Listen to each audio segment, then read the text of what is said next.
many thousands of dollars have you lost as a direct result of improperly submitted claims or underutilized codes that you could be billing as appropriate care that you perhaps are not submitting today? For example, are you submitting the industry standard frequencies for a build-up to crown ratio? How well do you know your production numbers? Have you ever had third-party verification? If you are one of the thousands of frustrated dentists missing out on revenue due to denied or downgraded claims, a coding and compliance review could transform your dental practice.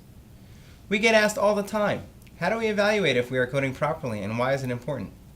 With insurance companies lowering your reimbursements, denying more claims, and downgrading treatment of care, this is all contributing to lower revenue for you and higher out-of-pocket costs for your patients. Therefore, understanding the appropriate use of codes for your claim submissions will reduce the stress in working with insurance companies and save time for your staff.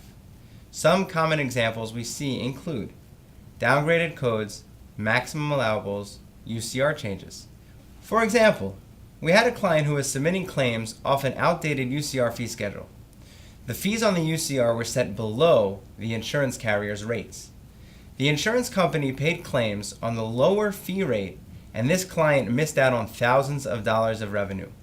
Fortunately, we were able to identify the lost revenue during our analysis and correct it. Can offices do this on their own?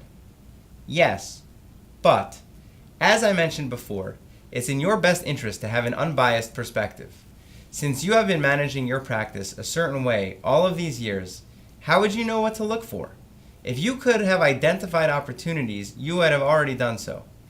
Every dentist we speak to recognizes they are biased to how they run their practice.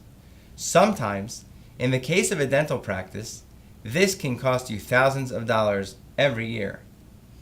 For example, we had a client with a potential compliance issue.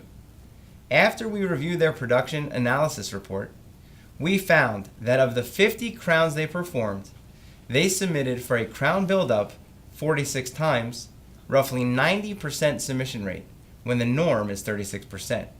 This can cause red flags at the insurance and state levels and opens up practice to a potential audit.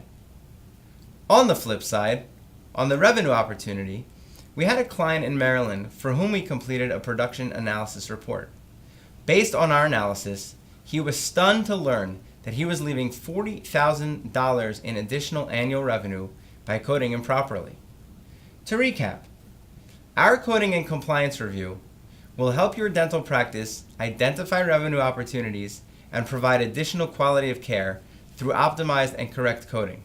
Additionally, we can identify any potential red flags before you are penalized for them in a formal audit. If you are unsure if you are coding correctly, please consult with an expert.